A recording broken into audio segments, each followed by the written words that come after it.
മഴക്കെടുതിയിൽ ഒരു മരണം. കഴിഞ്ഞ 75 വർഷത്തിനിടെ രേഖപ്പെടുത്തിയ ഏറ്റവും ശക്തമായ മഴയിൽ നേരിട്ടത് വ്യാപക നാശമാണ്. പ്രധാന നഗരങ്ങളിലെല്ലാം രൂക്ഷമായ വെള്ളക്കെട്ട് തുടരുകയാണ്. റോഡ് ഗതാഗതവും വ്യോമഗതാഗതവും അവതാളത്തിലായി. സ്കൂളുകൾക്ക് വെള്ളിയാഴ്ച വരെ ഓൺലൈൻ പഠനം ഏർപ്പെടുത്തി. യുഎഇയിൽ മഴ വിവരങ്ങൾ രേഖപ്പെടുത്താൻ ആരംഭിച്ച 1949 ശേഷമുള്ള ഏറ്റവും ശക്തമായ മഴയാണ് കഴിഞ്ഞ ദിവസം ലഭിച്ചത്. അലൈനിലെ ഹത്തമുസ് ഷഹലയിലാണ് ഏറ്റവും കൂടുതൽ മഴ രേഖപ്പെടുത്തിയത്. മഴക്കെടുതിയുടെ പൂർണ്ണ വിവരങ്ങൾ പുറത്തു വരുന്നതേയുള്ളൂ. അതിനിടെ റാസൽ ഹൈമയിലെ വാദി ഇസ്ഫാനിയിലാണ് മലവെള്ളപ്പാച്ചിലിൽ കുടുങ്ങി 40 വയസ്സുകാരനായ യുഎഇ സ്വദേശി മരിച്ചത്. പ്രധാന ഹൈവേകൾ ഉൾപ്പെടെ മിക്ക റോഡുകളും രൂക്ഷമായ വെള്ളക്കെട്ടിലാണ്.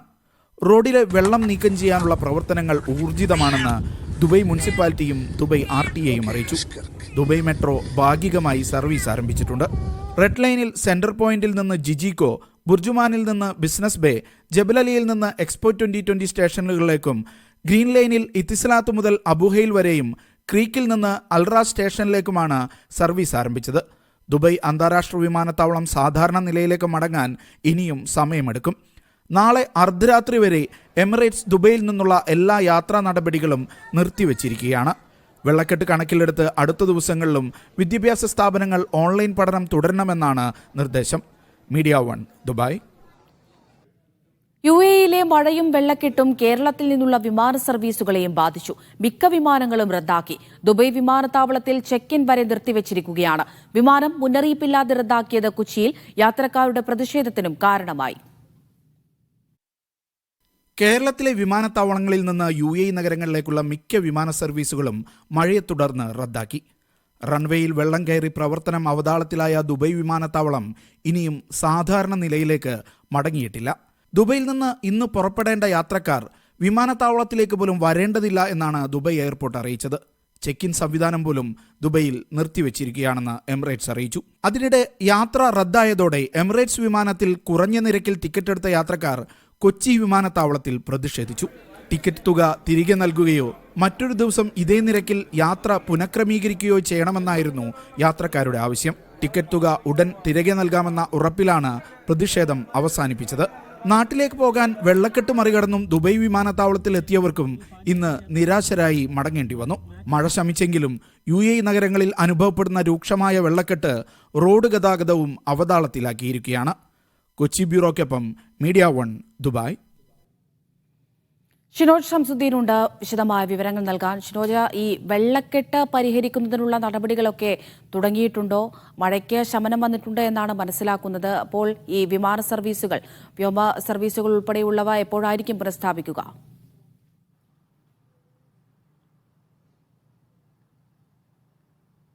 അമൃത, ഇപ്പം നൽകാൻ കഴിയുന്ന പ്രധാന വിവരങ്ങളിലൊന്ന് നേരത്തെ പാക്കേജിൽ സൂചിപ്പിച്ചതുപോലെ തന്നെ നാളെ അർദ്ധരാത്രി വരെ എമിറേറ്റ്സ് സർവീസ് നടത്തുന്നില്ല എന്നുള്ളതാണ്. അതായത് യാത്രാ നടപടികളൊന്നും എടുക്കുന്നില്ല എന്നുള്ളതാണ് അറിയിച്ചിട്ടുള്ളത്. അതോടൊപ്പം ഇന്ന് ആരും വിമാനത്താവളത്തിലേക്ക് എത്തേണ്ടതില്ല എന്നൊരു മുന്നറിയിപ്പാണ് നൽകിയിരുന്നത്. കാരണം വിമാനത്താവളത്തിലേക്ക് എത്തുന്ന ഭാഗങ്ങളിൽ പോലും വെള്ളക്കെട്ടാണ് ഉള്ളത്. വിമാനത്താവളങ്ങളിൽ നേരത്തെ ഇറങ്ങിയവർക്ക് പോലും പുറത്ത് കടക്കാൻ കഴിയാത്ത വിധത്തിൽ വെള്ളക്കെട്ട് പല ഭാഗങ്ങളിലും ഉണ്ടായിരുന്നു. വിമാനത്താവളങ്ങളിൽ ഇന്ന് ഇതിനൊക്കെ മറികടന്ന് എത്തിയവർക്കും വിമാന സർവീസ് ഇല്ല എന്നറിഞ്ഞ് തിരിച്ചു പോരേണ്ട അവസ്ഥയായിരുന്നു. മിക്ക പ്രധാന റോഡുകളിലും വെള്ളക്കെട്ടുണ്ട്.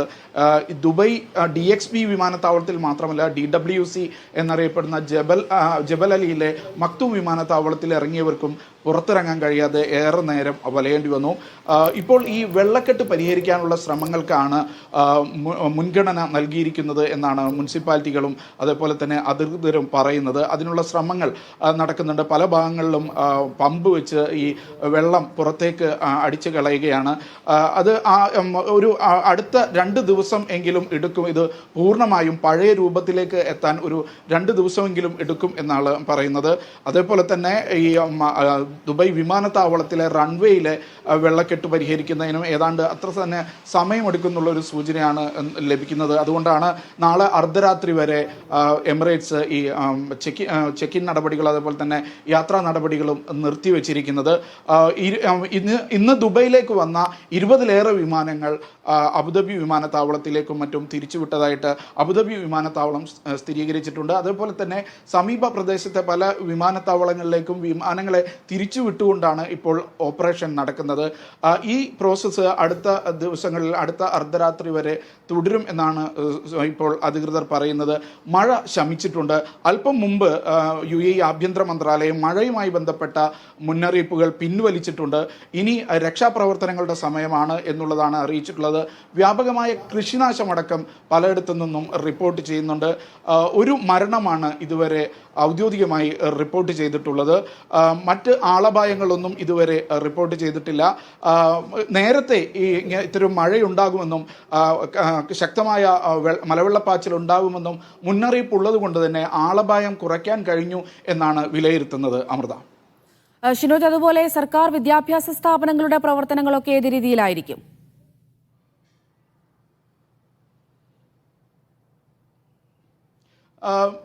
അതാണ് മറ്റൊരു സുപ്രധാന വിവരം. അതായത് കഴിഞ്ഞ ദിവസങ്ങളിൽ ഓൺലൈൻ പഠനത്തിലേക്ക് മാറാനായിട്ട് നിർദ്ദേശം നൽകിയിരുന്നു. ഇന്നുവരെയാണ് പല എമിറേറ്റുകളും ഈ നിർദ്ദേശം നൽകിയിരുന്നത്. സർക്കാർ സ്ഥാപനങ്ങളും സ്വകാര്യ വിദ്യാഭ്യാസ സ്ഥാപനങ്ങളും വെള്ളിയാഴ്ച വരെ, അതായത് 19 വരെ ഓൺലൈൻ പഠനത്തിൽ തന്നെ തുടരണം എന്നുള്ളതാണ്. കുട്ടികളുടെയും ഒക്കെ സുരക്ഷ കണക്കിലെടുത്തു. അതുപോലെ തന്നെ വെള്ളക്കെട്ടുള്ളത് കൊണ്ട് റോഡിലെ തിരക്ക് കുറക്കുന്നതിനുമൊക്കെ ആയിട്ടാണ് അടുത്ത ദിവസങ്ങളിൽ ഈ വെള്ളിയാഴ്ച വരെ ഓൺലൈൻ പഠനം തുടരണമെന്ന് നിർദ്ദേശിച്ചിട്ടുള്ളത്. പിന്നീട് ശനിയും ഞായറുമാണ്. അപ്പോൾ അന്ന് വിദ്യാഭ്യാസ സ്ഥാപനങ്ങളില്ല. അതേപോലെ തന്നെ സർക്കാർ സ്ഥാപനങ്ങൾക്കും ഫെഡറൽ സർക്കാർ സ്ഥാപനങ്ങളിലെ ജീവനക്കാരോടും വീട്ടിലിരുന്ന് ജോലി ചെയ്താൽ മതി. ഈ 18, 19 തീയതികളിലും വീട്ടിലിരുന്ന് ജോലി ചെയ്താൽ മതി എന്നുള്ളൊരു നിർദ്ദേശം സർക്കാർ നൽകിയിട്ടുണ്ടാകും. ശരി, ഷിനോജ് ശംസുദ്ദീനാണ് വിശദമായ വിവരങ്ങൾ നൽകിയത്.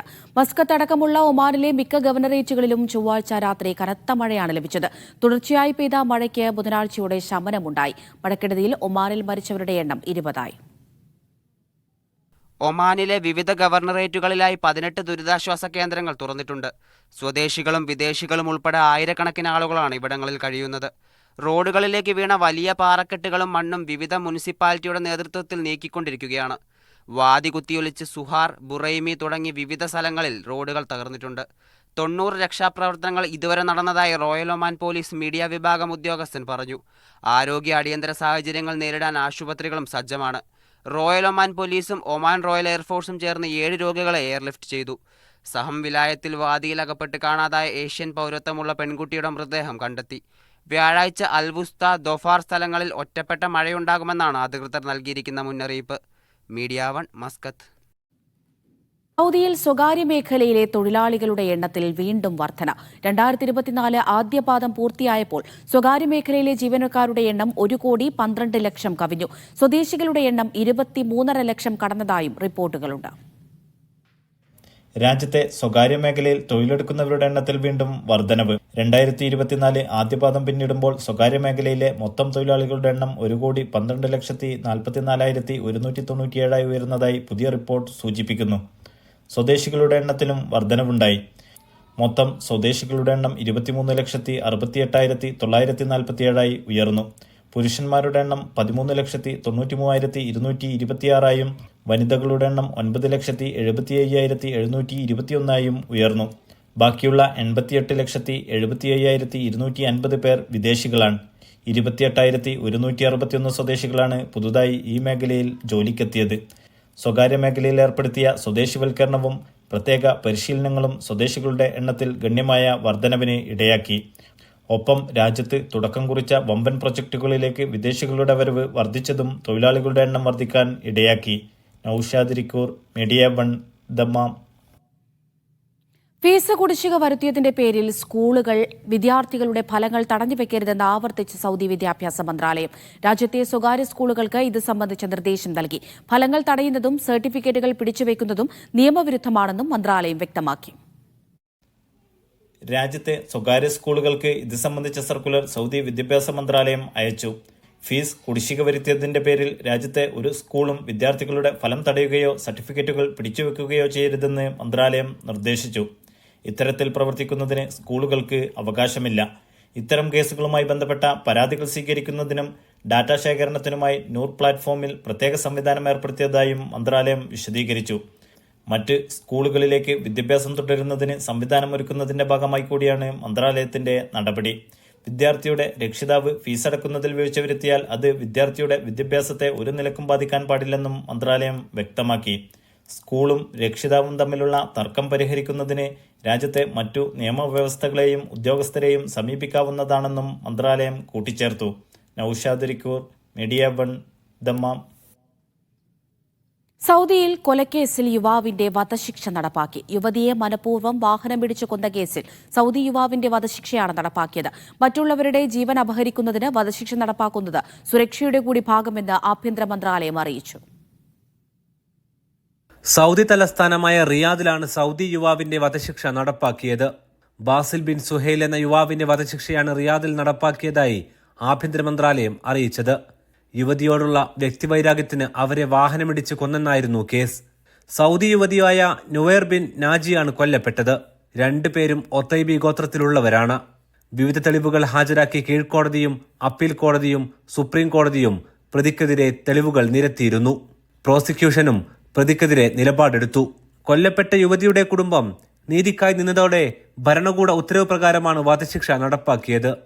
മറ്റൊരാളുടെ ജീവൻ മനഃപൂർവ്വം ഹനിക്കുന്നത് രാജ്യസുരക്ഷയ്ക്ക് എതിരാണെന്ന് ആഭ്യന്തര മന്ത്രാലയം വധശിക്ഷയ്ക്ക് ശേഷം ചൂണ്ടിക്കാട്ടി. മറ്റുള്ളവരെ ആക്രമിക്കാനോ രക്തം ചിന്താനോ ആർക്കും അധികാരമില്ല. മനഃപൂർവ്വമുള്ള നരഹത്യക്ക് ശിക്ഷ വധശിക്ഷയാണെന്നും ആഭ്യന്തര മന്ത്രാലയം രാജ്യത്തെ നിയമം ചൂണ്ടിക്കാണിച്ച് ഓർമ്മിപ്പിച്ചു. അഫ്തബുർ റഹ്മാൻ, മീഡിയ 1, റിയാദ്. ദുബായ് ഇതുവരെ കണ്ട ഏറ്റവും ശക്തമായ വെള്ളപ്പൊക്കത്തിൽ കുടുങ്ങിപ്പോയ ഒരു പൂച്ചക്കുട്ടിയെ രക്ഷിക്കാൻ ദുബായ് പോലീസ് നടത്തിയ ശ്രമങ്ങളുടെ ദൃശ്യങ്ങളിലേക്കാണ് ഇനി. ഓരോ ജീവനും വിലപ്പെട്ടതാണ് എന്ന സന്ദേശത്തോടെയാണ് ദുബായ് പോലീസ് ഈ ദൃശ്യങ്ങൾ പങ്കുവച്ചത്.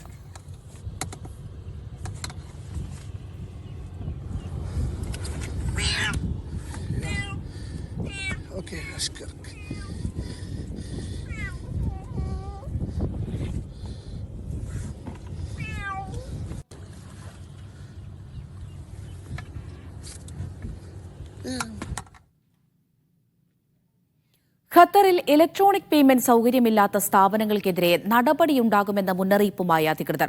ഇത്തരം സേവനങ്ങൾ ഒരുക്കാത്ത സ്ഥാപനങ്ങൾക്കെതിരെ താൽക്കാലിക അടച്ചിടൽ അടക്കമുള്ള നടപടികളുണ്ടാകും. പ്രത്യേക ചാർജ് ഈടാക്കാതെ തന്നെ ഉപഭോക്താക്കൾക്ക് ഇലക്ട്രോണിക് പേയ്മെന്റിനുള്ള സൗകര്യമൊരുക്കണം. Bank card, bank payment wallet, QR code scanning എന്നീ സംവിധാനങ്ങളിൽ ഏതെങ്കിലും ഒന്ന് നിർബന്ധമാണ്. ഇക്കാര്യത്തിൽ വീഴ്ച വരുത്തുന്നത് ശ്രദ്ധയിൽപ്പെട്ടാൽ 14 ദിവസത്തേക്ക് വരെ സ്ഥാപനം അടച്ചിടുമെന്ന് ഖത്തർ വാണിജ്യ വ്യവസായ മന്ത്രാലയം അധികൃതർ മുന്നറിയിപ്പ് നൽകി. ഡിജിറ്റൽ പണമിടപാട് പ്രോത്സാഹിപ്പിക്കുന്നതിന്റെ ഭാഗമായാണ് നടപടി. കുറഞ്ഞ ക്യാഷ്, കൂടുതൽ സുരക്ഷ എന്നതാണ് മന്ത്രാലയത്തിന്റെ നിലപാട്. 2022 വാണിജ്യ മന്ത്രാലയം നിയമഭേദഗതി പ്രകാരം വാണിജ്യ വ്യവസായ പൊതു ഔട്ട്ലെറ്റുകളിലെല്ലാം ഇ പേയ്മെന്റ് സൗകര്യം ഒരുക്കണമെന്നാണ് നിയമം. ഡെബിറ്റ്, ക്രെഡിറ്റ് കാർഡുകൾ, internet banking, mobile wallet, digital payment app, bank prepaid card, mobile banking തുടങ്ങിയവയും ഇതിന്റെ ഭാഗമാണ്. രാജ്യത്ത് POS ഇടപാടുകൾ വർദ്ധിച്ചതായി കഴിഞ്ഞ ദിവസം പുറത്തിറക്കിയ ഖത്തർ സെൻട്രൽ ബാങ്ക് റിപ്പോർട്ടിൽ വ്യക്തമാക്കിയിരുന്നു. പ്രതിവർഷം 18.4% വർധനവും മാസാടിസ്ഥാനത്തിൽ 43.5% വർധനയുമാണ് രേഖപ്പെടുത്തിയിരിക്കുന്നത്. Media 1, Doha. കുവൈത്തിൽ റമദാനിൽ അനധികൃതമായി സംഭാവനകൾ ശേഖരിച്ചവർക്കെതിരെ നടപടിയുമായി അധികൃതർ. മന്ത്രാലയത്തിന്റെ അറിവോ മുൻകൂർ അനുമതിയോ ഇല്ലാതെ സോഷ്യൽ മീഡിയ വഴി പണം ശേഖരിച്ചവർക്കെതിരെയാണ് നടപടി. നിയമലംഘനം കണ്ടെത്തിയ 68 കേസുകൾ അറ്റോർണി ജനറലിന് കൈമാറി. ഡിജിറ്റൽ ഉച്ചകോടിക്ക് ആതിഥേയത്വം വഹിക്കാനൊരുങ്ങി കുവൈത്ത്. വിവരസാങ്കേതിക മേഖലയിലെ കമ്പനി സിഇഒമാരുടെ ഉച്ചകോടിയാണ് മെയ് 13 രാജ്യത്ത് നടക്കുക. ഉച്ചകോടിയിൽ വിവിധ രാജ്യങ്ങളിൽ നിന്നുള്ള സാങ്കേതിക രംഗത്തെ കമ്പനി പ്രതിനിധികളും ആഗോള പ്രശസ്തരായ വിദഗ്ധരും സംബന്ധിക്കുമെന്ന് information technology central agency acting director doctor Ammar Al Hussaini പറഞ്ഞു. കുവൈത്ത് വിഷൻ 2035, കുവൈത്ത് സ്ട്രാറ്റജി 2040 എന്നീ പദ്ധതികളെ മുന്നിൽ കണ്ടാകും ഉച്ചകോടി സംഘടിപ്പിക്കുക. ജനറേറ്റീവ് ആർട്ടിഫിഷ്യൽ ഇന്റലിജൻസ്, സാങ്കേതിക വിദ്യാരംഗത്തെ നൂതന ആശയങ്ങൾ എന്നിവ ഉച്ചകോടിയിൽ ചർച്ചയാകും. കുവൈത്തിലെ സർക്കാർ ഏകീകൃത ആപ്ലിക്കേഷനായ സഹൽ ഹാക്ക് ചെയ്യപ്പെട്ടതായ വാർത്ത നിഷേധിച്ച് അധികൃതർ. അഴിമതി വിരുദ്ധ അതോറിറ്റിയുടെ സേവനം സംബന്ധിച്ച സന്ദേശമാണ് ഉപയോക്താക്കൾക്ക് ലഭിച്ചതെന്ന് സഹൽ ഔദ്യോഗിക വക്താവ് US കാസിം പറഞ്ഞു. സേവനം ചേർക്കുന്നതിന്റെ അറിയിപ്പ് 1.7 ദശലക്ഷം ഉപയോക്താക്കളിലാണ് എത്തിയത്. ഇതാണ് സേവനങ്ങൾ മന്ദഗതിയിലാകുവാൻ കാരണമെന്നും അധികൃതർ. നേരത്തെ ആപ്ലിക്കേഷൻ ഓപ്പൺ ചെയ്യാൻ തടസ്സങ്ങൾ നേരിട്ടിരുന്നു. ഖത്തറിലെ പുതിയ നഗരമായ ലുസൈലിലേക്കുള്ള ട്രാം സർവീസ് ഇതുവരെ ഉപയോഗപ്പെടുത്തിയത് 55 ലക്ഷത്തിലേറെ പേർ. 2022 ജനുവരിയിലാണ് ട്രാം സർവീസ് തുടങ്ങിയത്. 2022 ലോകകപ്പ് ഈ വർഷം നടന്ന ഏഷ്യൻ കപ്പ് ഫുട്ബോൾ മത്സരങ്ങൾക്ക് എത്തിയ ആരാധകർക്ക് ലുസൈലിലേക്കുള്ള പ്രധാന യാത്രാമാർഗങ്ങളിലൊന്നായിരുന്നു ട്രാം. പ്രത്യേകിച്ച് ലുസൈൽ ബൊലേവാദിൽ നടന്ന ഹയ ഏഷ്യ പോലുള്ള ആഘോഷ പരിപാടികൾക്ക് സന്ദർശകരും സ്വദേശികളുമെല്ലാം പ്രധാനമായും ആശ്രയിച്ചത് മെട്രോ ട്രാം സേവനങ്ങളാണ്. കഴിഞ്ഞ വാരം ട്രാം സേവനം കൂടുതൽ വിപുലമാക്കിക്കൊണ്ട് പിങ്ക് ലൈനിൽ കൂടി സർവീസ് തുടങ്ങിയിരുന്നു. ഓറഞ്ച് ലൈനിലെ സ്റ്റേഷനുകളുടെ എണ്ണവും കൂട്ടിയിട്ടുണ്ട്. ഇത് ലുസൈലിലേക്ക് എത്തുന്ന വിനോദസഞ്ചാരികൾക്ക് ഏറെ പ്രയോജനപ്പെടും. ഇതോടൊപ്പം ലുസൈലിൽ താമസിക്കുന്നവരുടെ യാത്ര അനായാസമാക്കാനും ട്രാം സർവീസിന്റെ വിപുലീകരണത്തിലൂടെ ലക്ഷ്യമിടുന്നുണ്ട്. Media 1 Doha.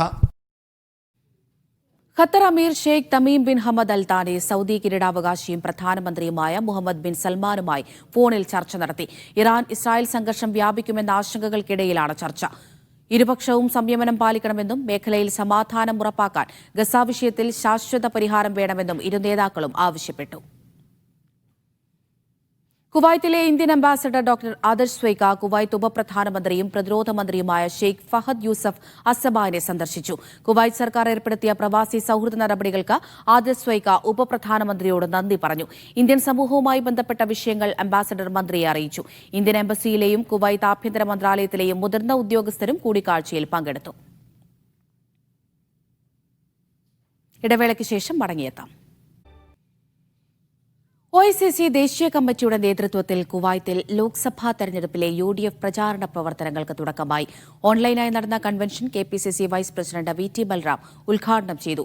വർഗീസ് പുതുക്കുളങ്ങര അധ്യക്ഷത വഹിച്ചു. യൂത്ത് ലീഗ് സംസ്ഥാന general secretary PK Firoz, KPCC general secretary advocate Abdul Muthalib, Sharafuddin Kandetha, Abi Varikkad, Samul Chacko, Basheer Batha, Varghese Joseph എന്നിവർ സംസാരിച്ചു. BS പിള്ള, സുരേഷ് മാത്തൂർ എന്നിവർ നേതൃത്വം നൽകി. സൗദി യാംബുവിലെ ഫുട്ബോൾ ആരാധകരുടെ കാത്തിരിപ്പിന് വിരാമമിട്ട് നാളെ മീഡിയ 1 സൂപ്പർ കപ്പ് ഫുട്ബോൾ ടൂർണമെന്റിന് തുടക്കമാകും. യാംബു ഇന്ത്യൻ ഫുട്ബോൾ അസോസിയേഷനുമായി സഹകരിച്ച് നടക്കുന്ന മത്സരങ്ങളിൽ 8 ടീമുകളാണ് പങ്കെടുക്കുന്നത്. റദ്വ സ്റ്റേഡിയത്തിൽ അർദ്ധരാത്രിയോടെയാണ് മത്സരങ്ങൾക്ക് തുടക്കമാവുക. വാശിയേറിയ മത്സരങ്ങൾക്ക് വേദിയാവുകയാണ് നാളെ മുതൽ യാംബുവിലെ റദ്വ സ്റ്റേഡിയം. യാംബുവിൽ മീഡിയ 1 ആദ്യമായി സംഘടിപ്പിക്കുന്ന സൂപ്പർ കപ്പ് ഫുട്ബോളിൽ മാറ്റുരയ്ക്കുന്നത് unique FC Sanaiya, fighters Kannur, RCFC Kerala, Malabar FC, evergreen FC, bin Hamees FC, GM സിത്താഷ് തുടങ്ങിയ പ്രബലരായ 8 ടീമുകളാണ്. മത്സരങ്ങൾക്കുള്ള ഒരുക്കങ്ങൾ റദ്വ സ്റ്റേഡിയത്തിൽ പൂർത്തിയായി. മീഡിയ 1 സൂപ്പർ കപ്പ് 2024 അവസാനവട്ട തയ്യാറെടുപ്പുകളിലാണ് ഞങ്ങൾ. ഇൻഷാ അല്ലാഹ് പരിപാടി ഏറ്റവും വിജയകരമായ രീതിയിൽ പൂർത്തിയാക്കാൻ സാധിക്കുമെന്നാണ് ഞങ്ങളുടെ വിശ്വാസം. കാണികൾക്കും കളിക്കാർക്കും ഒന്നും ഒരു കുറവും വരുത്താത്ത രീതിയിൽ ഈ പരിപാടി സമ്പൂർണ്ണ വിജയമാക്കി തീർക്കും എന്നാണ് ഞങ്ങളുടെ പ്രതീക്ഷ. മികച്ച കളിക്കാരെ തിരഞ്ഞെടുക്കുന്നതടക്കം സാങ്കേതിക കാര്യങ്ങളെല്ലാം പൂർണ്ണമായും ഫുട്ബോൾ അസോസിയേഷന്റെ നേതൃത്വത്തിലായിരിക്കും. യാംബു ഇന്ത്യൻ ഫുട്ബോൾ അസോസിയേഷനെ സംബന്ധിച്ചിടത്തോളം മീഡിയ 1 സൂപ്പർ കപ്പ് മത്സരം അതിൻ്റെ ഒരു പ്രസ്റ്റീജ് മത്സരമായിക്കൊണ്ടാണ് കാണുന്നത്. കേരളത്തിലും പ്രവാസ ലോകത്തും അറിയപ്പെടുന്ന കളിക്കാരെ അണിനിരത്തിക്കൊണ്ട് നടക്കുന്ന ഈ ഫുട്ബോൾ മാമാങ്കത്തിൻ്റെ YFAയുടെ ഭാഗത്തു നിന്നുള്ള എല്ലാ ഒരുക്കങ്ങളും പൂർത്തീകരിച്ചിരിക്കുകയാണ്. ഫുട്ബോൾ മാമാങ്കത്തിനുള്ള പന്തുള്ള നിമിഷങ്ങൾക്ക് വേണ്ടി കാത്തിരിക്കുകയാണ് യാംബുവിന്റെ പ്രവാസ ലോകം. യാംബുവിലെ 10ഓളം സ്ഥാപനങ്ങളുടെ സഹകരണത്തോടെയാണ് മീഡിയ 1 സൂപ്പർ കപ്പ് മത്സരം. വിജയികളെ കൂടാതെ ഏറ്റവും നല്ല ടീമിനുള്ള ഫെയർ പ്ലേ അവാർഡ്, ഏറ്റവും നല്ല ഗോൾ കീപ്പർ, ഏറ്റവും കൂടുതൽ സ്കോർ നേടിയ കളിക്കാരൻ, ടൂർണമെന്റിലെ ഏറ്റവും നല്ല കളിക്കാരൻ തുടങ്ങിയ സമ്മാനങ്ങളും വിതരണം ചെയ്യും. ഫുട്ബോൾ എന്നും യാംബോ പ്രവാസികൾക്കും മലയാളികൾക്കും ഇതൊരു ആവേശമാണ്. ഈ വരുന്ന 18-19 തീയതികളിൽ നടക്കുന്ന മീഡിയ 1 സൂപ്പർ കപ്പിന് റോയൽ പ്ലാസ 15 വർഷമായി ഇവിടെ പ്രവർത്തിക്കുന്ന ഞങ്ങൾ റോയൽ പ്ലാസ സ്ഥാപനത്തിൻ്റെയും സ്റ്റാഫിൻ്റെയും എല്ലാവിധ ആശംസകളും നേരുന്നു. മത്സരത്തിന്റെ മുഖ്യ പ്രായോജകരായ HMR കോൺട്രാക്ടിംഗ് കമ്പനിയാണ്. ഇവർക്ക് പുറമെ royal plaza, Arab dreams, bin Khamis, Reema Loula, formula Arabia, Aradco, Sama medical, clear vision, new initiative, G-Mart തുടങ്ങിയ യാംബുവിലെ പ്രമുഖ സ്ഥാപനങ്ങളും മീഡിയ 1 സൂപ്പർ കപ്പ് മത്സരത്തിന്റെ പ്രായോജകരാണ്. വ്യാഴാഴ്ച രാത്രി 11 മണിക്ക് തുടങ്ങുന്ന മത്സരങ്ങളുടെ ഫൈനൽ വെള്ളിയാഴ്ച രാത്രിയിലായിരിക്കും. Media 1 Yanbu. ഖത്തറിൽ നടക്കുന്ന അണ്ടർ-23 ഏഷ്യൻ കപ്പ് ഫുട്ബോളിൽ ഉസ്ബെക്കിസ്ഥാനും വിയറ്റ്നാമിനും ജയം. മുൻ ചാമ്പ്യന്മാരായ ഉസ്ബെക്കിസ്ഥാൻ മലേഷ്യയെ എതിരില്ലാത്ത 2 ഗോളിന് തോൽപ്പിച്ചു. ഡി ഗ്രൂപ്പിലെ തന്നെ മറ്റൊരു മത്സരത്തിൽ വിയറ്റ്നാം കുവൈത്തിനെയാണ് തോൽപ്പിച്ചത്. 1-3 ഗോളുകൾക്കാണ് വിയറ്റ്നാമിന്റെ ജയം.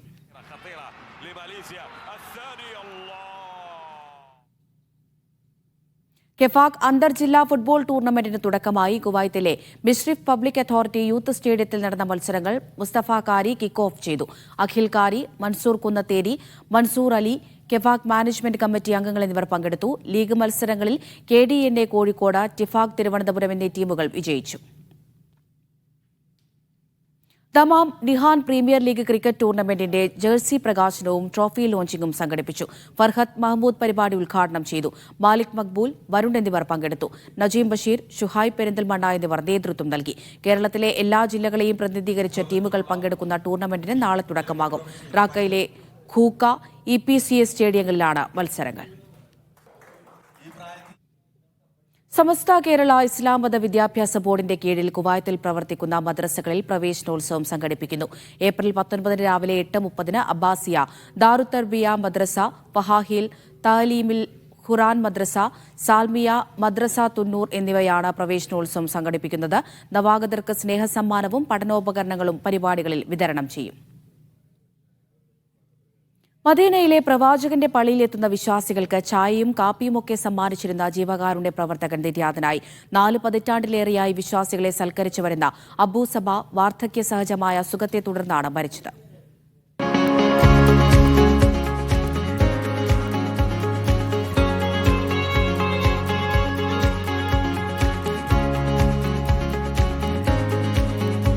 ഇത് അബുസബ എന്നറിയപ്പെടുന്ന ഷെയ്ഖ് ഇസ്മായിൽ അൽ സൈം. സിറിയയിലെ ഹമാ നഗരത്തിൽ ഒരു സാധാരണ കുടുംബത്തിൽ ജനനം.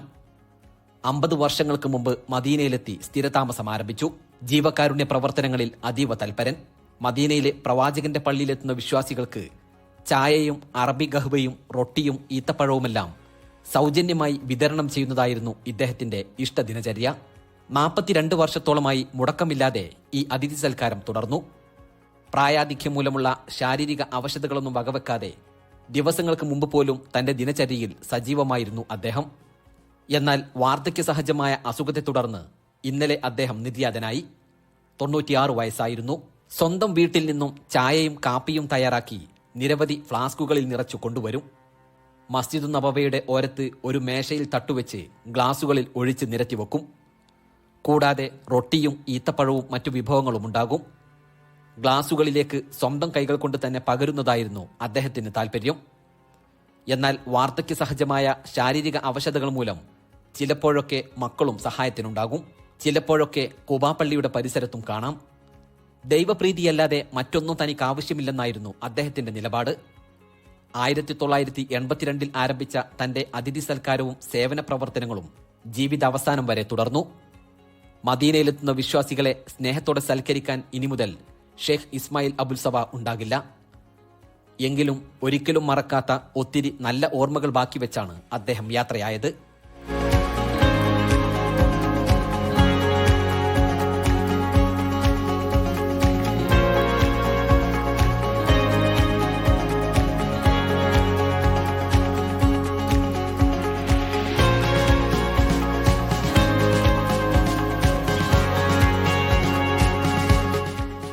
Gafoor Kondotty, media 1, Medina. ദമാമിലെ ഖത്തീഫിൽ നിര്യാതനായ പാലക്കാട് കല്ലടിക്കോട് സ്വദേശി ഉമ്മർ സുലൈമാന്റെ മൃതദേഹം ഖബറടക്കി. KMCC സാമൂഹ്യ വിഭാഗം പ്രവർത്തകർ നിയമ നടപടികൾ പൂർത്തിയാക്കുന്നതിൽ നേതൃത്വം നൽകി. 20 വർഷത്തിലേറെയായി ഖത്തീഫിലെ ഫിഷ് മാർക്കറ്റിൽ ജോലി ചെയ്തു വരികയായിരുന്ന ഉമ്മർ ഹൃദയാഘാതത്തെ തുടർന്നാണ് മരിച്ചത്. Kerala arts lovers association Kuwait Indian സ്കൂളുകൾ വിദ്യാർത്ഥികൾക്ക് കലാമേള സംഘടിപ്പിക്കുന്നു. ബാലകലാമേള 2024 എന്ന പേരിലാണ് പരിപാടി. ഏപ്രിൽ 25 വരെ പരിപാടിയിൽ പങ്കെടുക്കുന്നവർക്ക് രജിസ്റ്റർ ചെയ്യാം. മെയ് 3 രാവിലെ 8 മുതൽ യുണൈറ്റഡ് ഇന്ത്യൻ സ്കൂൾ അബ്ബാസിയയിലാണ് പരിപാടികൾ നടക്കുക. IBM മാട്ടൂൽ 10ാം വാർഷികവും സ്നേഹസംഗമവും ഉമ്മുൽ ഖുവൈനിൽ നടന്നു. കലാകായിക മത്സരങ്ങൾക്ക് PP Sameer, AP Muhsin, C Sainu എന്നിവർ നേതൃത്വം നൽകി. മികച്ച കോർഡിനേറ്റർമാർക്കുള്ള ഉപഹാരം PCP അഷ്റഫ്, CKT ഇബ്രാഹിം എന്നിവർ AC ഇക്ബാലിൽ നിന്ന് A അബ്ദുറഹ്മാനിൽ നിന്നും ഏറ്റുവാങ്ങി.